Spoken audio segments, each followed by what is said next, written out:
La traversée du nord au sud de l'Iran a été une découverte sensationnelle. Elle nous a menés jusque dans l'île de Keshm, dans le détroit d'Ormuz. Le périple continue dans ce pays incroyable, et nous reprenons la route vers d'autres aventures. Nous quittons l'île de Keshm pour débuter la deuxième partie de notre histoire iranesque. Il faut bien se résoudre à partir. La chaleur devient de plus en plus éprouvante, et je dois dire que nous envions avec une certaine jalousie la canicule en Europe. C'est à Bandar Abbas que nous allons préparer ce très long trajet qui nous attend. On sait que cette remontée vers le nord sera terriblement éprouvante. L'inconnu fait toujours peur, et une certaine appréhension se lit dans nos regards. Heureusement, le destin met sur notre route cette oasis, et c'est enfoui sous l'ombre des dattiers que nous reprenons de la vigueur. Cette oasis est une véritable aubaine, et pour nous l'arrêt est indispensable, surtout quand l'eau jaillit comme un miracle. Les nuits sont horriblement chaudes, toujours 42 degrés à 23 heures, et ce n'est qu'un début.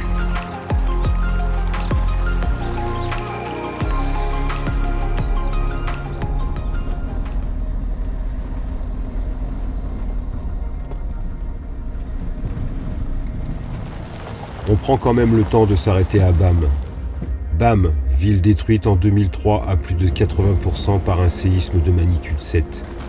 Plus de 50 000 morts et autant de blessés. Bam représente l'abnégation de ce peuple iranien. La citadelle de Bam, de plus de 2500 ans, a entièrement été pulvérisée par ce séisme.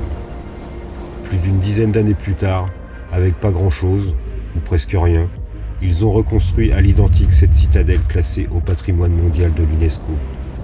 La citadelle de Bam est tout simplement le plus grand ensemble en terre construit dans le monde.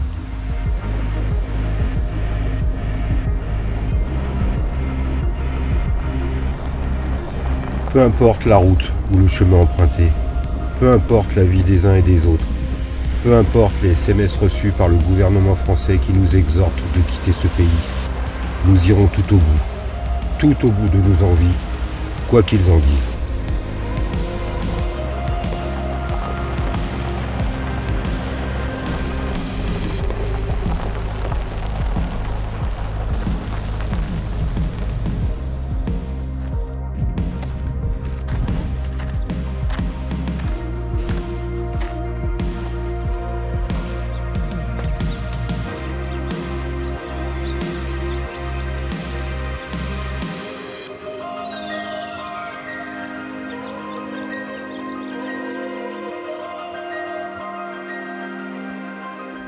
Et pourtant tout se passait bien. Pas une ombre au tableau, et pas d'ombre sur la route non plus d'ailleurs. Mais ce sera au détour de ces longues pistes de terre et de sable que le drame est survenu. Nous croisons encore un groupe de terroristes armés jusqu'aux dents qui nous attaquent à grands coups de jus de fruits et de larges sourires. Et comme d'habitude, ça se terminera par une séquestration chez eux pour y manger et dormir.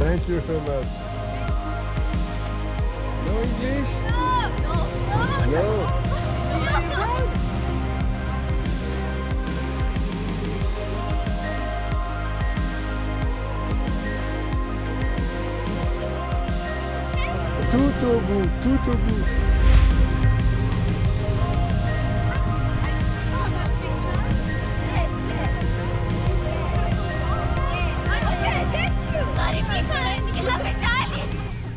Ah, ces terroristes de nos jours en Iran sont d'une incroyable cruauté. Yeah, thank you. I love you. Khile mamnoun.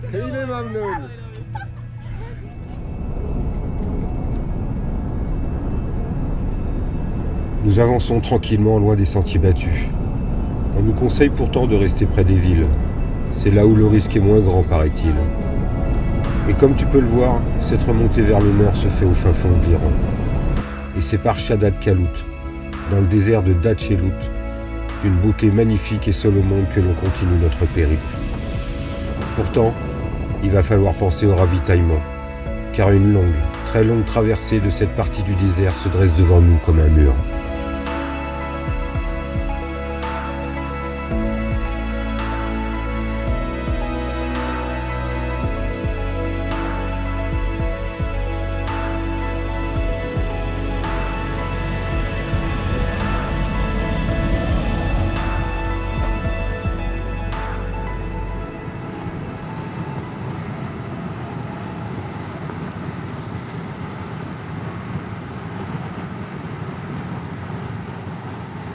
C'est dans cette échoppe au milieu de nulle part que nous nous ravitaillons en provisions. Et puis ensuite, on ira faire le plein d'essence des 2 réservoirs. Car là où on va, interdit de tomber en panne.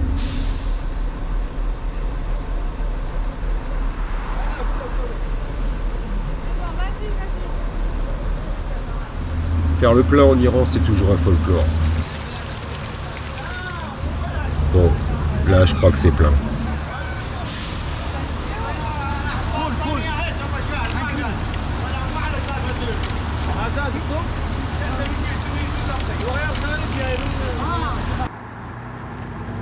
Maintenant, nous sommes à la recherche d'un point d'eau pour remplir la cuve. On ne peut pas se permettre de partir sans. Dans ce village, pas de mosquée. D'habitude, c'est dans ce type d'endroit que l'on se réapprovisionne. Ce village a des arbres, donc il y a de l'eau. Mais où ?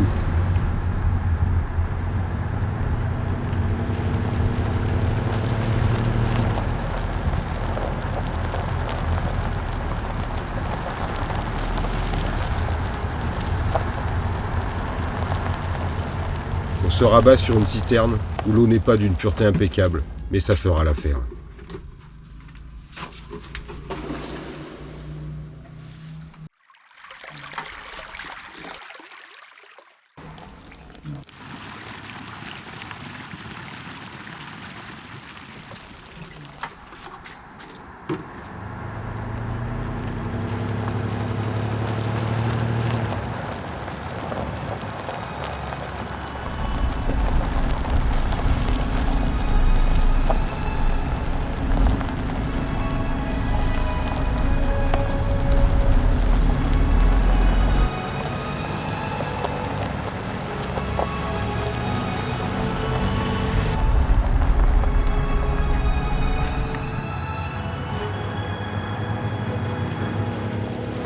On quitte ce dernier village au ralenti, comme si l'angoisse prédominait.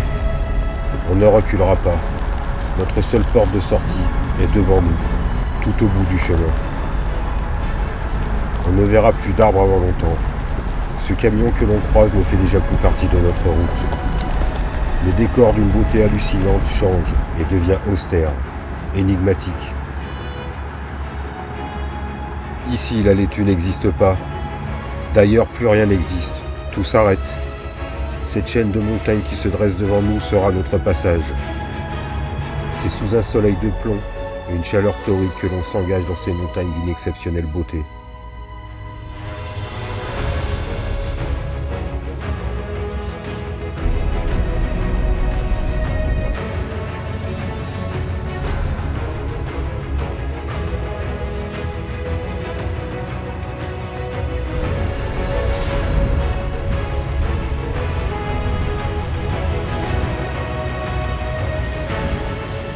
Les excès de vitesse, ça c'était avant. 5 km/h est la vitesse de pointe. Parfois c'était 2. Ballotté dans tous les sens, le véhicule craque jusqu'au moindre rivet. Des bruits jamais entendus jusqu'alors se font ressentir dans tout le châssis. Notre Land Rover souffre, et nous avec.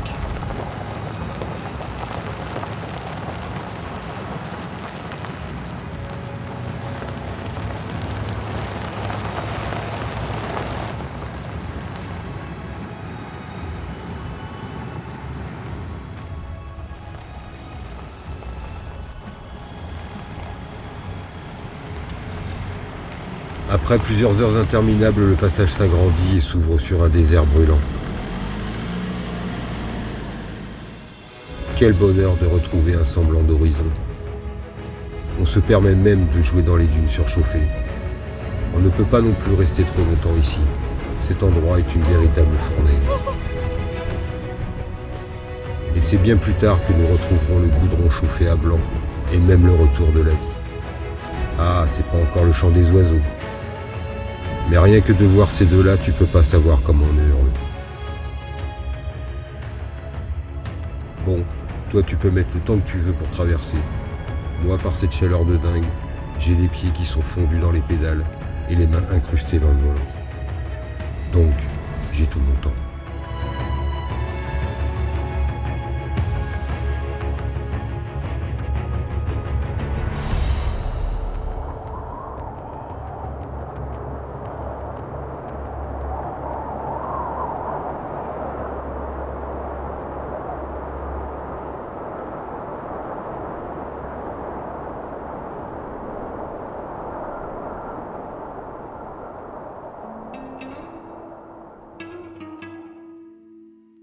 Dans le désert, tu peux toujours tomber sur une oasis. Et dans une oasis, on n'a rien. Mais on ne manque de rien. S'arrêter dans les villages en plein désert, c'est un peu comme aller au marché le dimanche matin. On commence à être rodé. Enfin, c'est ce qu'on croit. En attendant, après ces milliers de kilomètres à travers l'Iran, on a toujours notre âme de découvreur. Et on ne va jamais aussi loin que lorsque l'on ne sait pas où l'on va.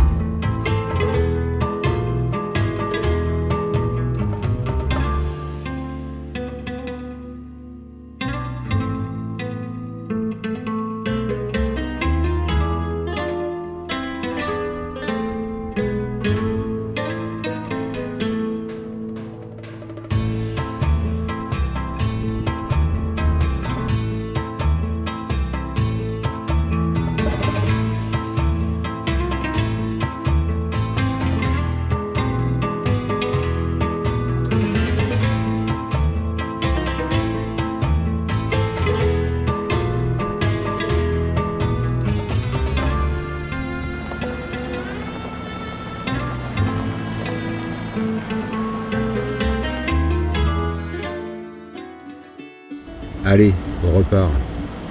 La nature est vraiment incroyable. Dès qu'il y a un endroit pour s'y installer, elle prend tranquillement sa place. Bon, c'est vrai que nous ne prenons pas non plus les routes les plus encombrées.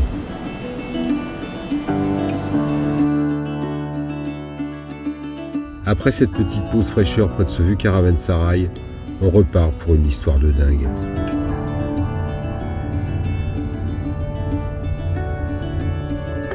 Toujours dans le désert, nous avons l'opportunité de rencontrer Dieu. Non, pas lui. Ça, c'est Jésus. Je te parle d'un vrai Dieu. Il se trouve à Tchakchakardakan, sanctuaire de montagne le plus sacré du zoroastrisme, première religion monothéiste du monde. Comme souvent, pour tous les dieux, il loge dans un monastère. Et souvent, les monastères sont au perché. Donc, il faut grimper. Je te présente Ahura Mazda, seul responsable de l'ordonnancement du chaos initial. Le zoroastrisme tire son nom de son prophète et fondateur Zoroastre, ou Zarathustra. Ce sanctuaire protégé par 2 grandes portes en bronze recèle les flammes du feu sacré éternellement allumées et d'une vasque recevant l'eau sacro-sainte de la grotte. Chaque goutte qui tombe de la grotte donne ce son inattendu de tchak, tchak, d'où le nom de ce sanctuaire. Nous refermons les portes du sanctuaire, mais nous voulons en savoir plus sur cette religion datant de la première moitié du 1er millénaire avant Jésus-Christ. Nos recherches nous amènent à Yazd, situé sur le haut plateau central iranien, entre le désert de Datche-Kavir et le fameux Datchelout.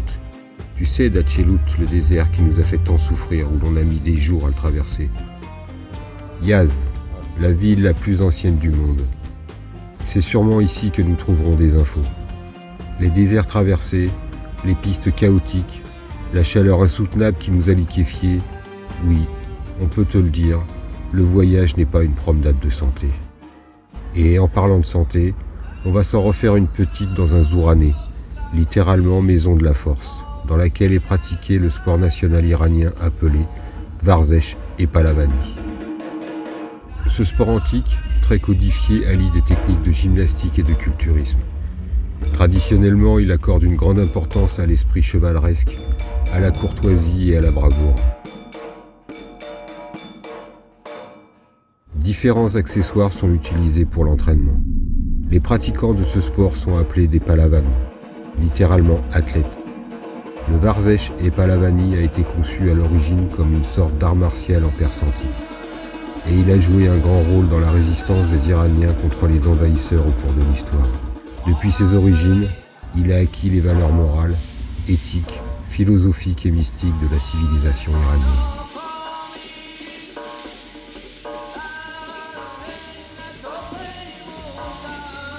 On retrouve la douceur de vivre de Yazd, et nous avons bien mérité un peu de repos. Tu sais, l'Iran est un pays qui se mérite. Le voyageur voit et regarde en faisant partie intégrante des lieux qu'il découvre. Le touriste, lui, voit ce qu'il est venu voir. Tu veux peut-être savoir quels étaient les préceptes du zoroastrisme. Cette religion archi simple est à la portée de tous. Ils sont au nombre de 7. 1. Prier un Dieu unique. Ahura Mazda, le Seigneur sage, être suprême, créateur du ciel, de la terre, de l'homme et des 4 éléments, l'eau, la terre, l'air et le feu. 2. Faire le bien autour de soi. Le code de conduite zoroastrien se résume ainsi. Umata, Ukta, Uvarshta. Bonne pensée, bonne parole, bonne action. 3. Vénérer le feu. 3 des éléments divins, l'air, l'eau et la terre, existent sans le concours de l'homme. Au contraire du feu qui lui doit être alimenté pour continuer à vivre. Dans les temples du feu, les flammes sacrées qui ne doivent jamais s'éteindre sont protégées sous un globe ou derrière une vitre pour ne pas être souillées par le souffle des hommes. 4. Lutter contre l'oppression. Le zoroastrisme rejette toute forme de soumission, et en premier lieu, l'esclavage. Dans cette religion, la femme est l'égale de l'homme. Il est du devoir des adeptes de se soulever contre l'oppression. 5. Respecter toutes les formes de vie. L'homme, en charge du monde créé par Ahura Mazda, ne doit pas faire de mal aux animaux. Le sacrifice de ces derniers, considéré comme un crime, est prohibé. 6. Rejeter l'idolâtrie. Les adeptes du zoroastrisme ne doivent pas vénérer la pierre, les statues ou tout autre lieu qui a été construit. Dieu, dans la pensée zoroastrienne, n'habite pas dans un sanctuaire édifié par l'homme, mais dans le cœur de ce dernier. 7. Cultiver la joie de vivre. L'enseignement de Zarathustra insiste sur l'importance de l'humilité, de la solidarité envers son prochain, mais aussi sur la bonne humeur. Faire une fête une fois par mois, être joyeux et rire autant que possible sont des préceptes zoroastriens. Mais alors, avec leurs défunts, comment faisaient-ils pour ne pas polluer les 4 éléments sacrés? Eh bien, la réponse sont les tours du silence. Ces grandes collines où un grand trou fait de briques était édifié et où les corps étaient déposés en attente d'être dévorés par les vautours. Un peu macabre comme procédé, mais efficace.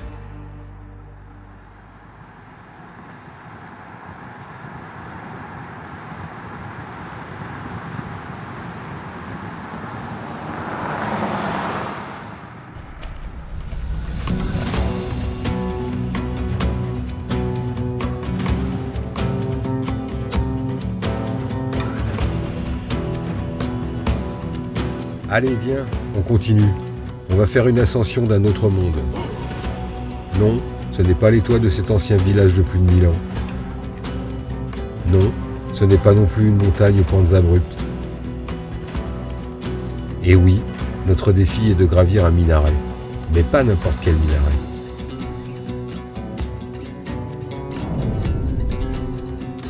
C'est le minaret oscillant de Karanak. La mosquée dispose d'un minaret de 15 mètres de hauteur composé de 3 étages et dont la partie supérieure comporte une structure en bois. Le minaret possède un escalier en colimaçon composé de 2 rangs, faisant 50 à 60 cm de large à la base.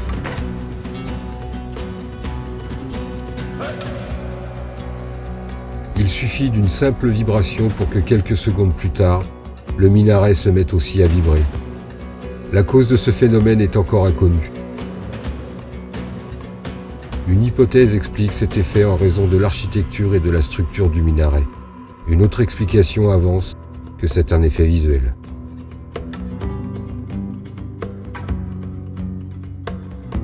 Allez, c'est parti. Claustrophobe, s'abstenir.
Il est incroyable. Nous, on préfère ce qui est possible mais incroyable que de faire croire que l'impossible est vraisemblable.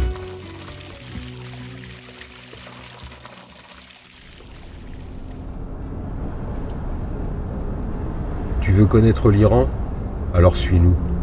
Viens, on va te montrer comment des positions politiques insensées, absurdes et ineptes des soi-disant bien-pensants occidentaux peuvent nuire à une population et n'altérer en rien la vie paisible des mollahs turbanés.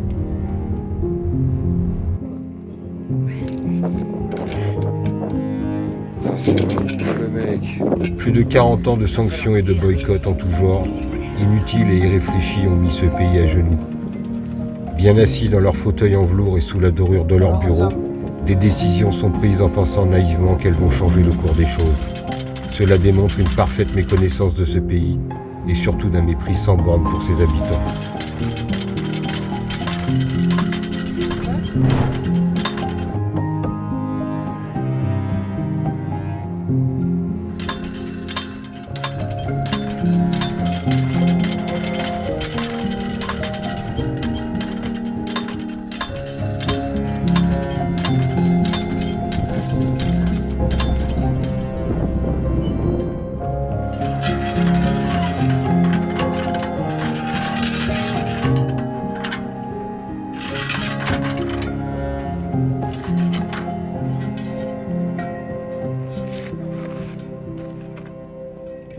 Putain, c'est un travail de forçat. J'ajoute juste, avant de me mettre en colère, que ces hommes travaillent la journée entière avec plus de 50 degrés à l'ombre. Et comme tu peux le voir, il n'y a pas d'ombre. À cela, tu ajoutes un vent brûlant qui t'assèche le corps en quelques minutes. On arrive allègrement au-delà de ce qu'un humain peut supporter. Cette simple jarre remplie d'eau en plein soleil en guise de frigo est dérisoire face à ce sèche-cheveux incessant.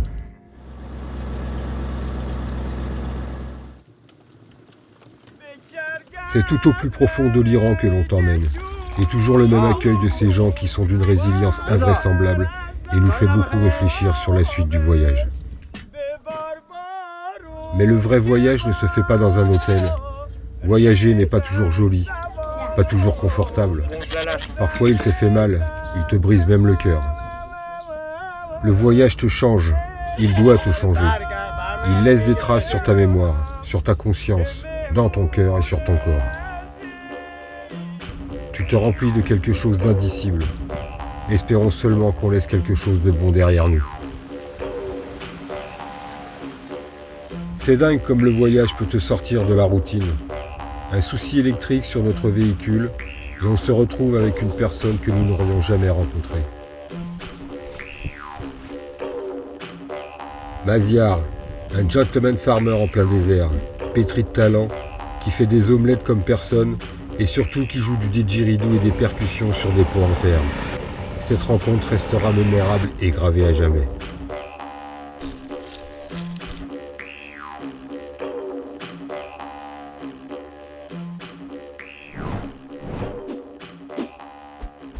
Une soirée inoubliable à refaire le monde, boire des coups, improviser des rythmes et on te racontera pas la suite.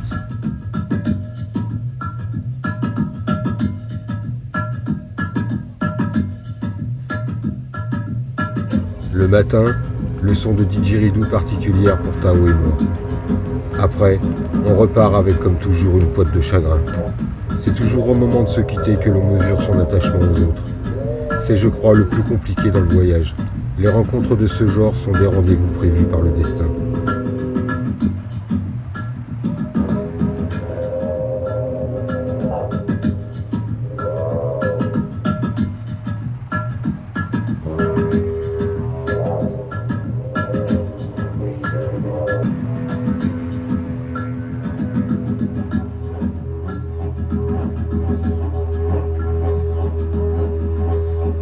On continue notre route pour nous retrouver toujours au milieu de nulle part, à Damgan, dans une salle de bain panoramique à 360 degrés.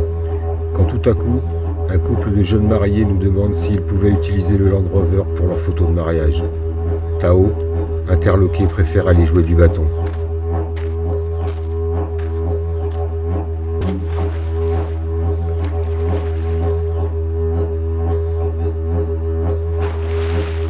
Après cet intermède saugrenu, tout le monde reprend ses activités de voyageurs. L'avantage des rencontres sans lendemain, c'est qu'elles ne laissent que de jolis regrets.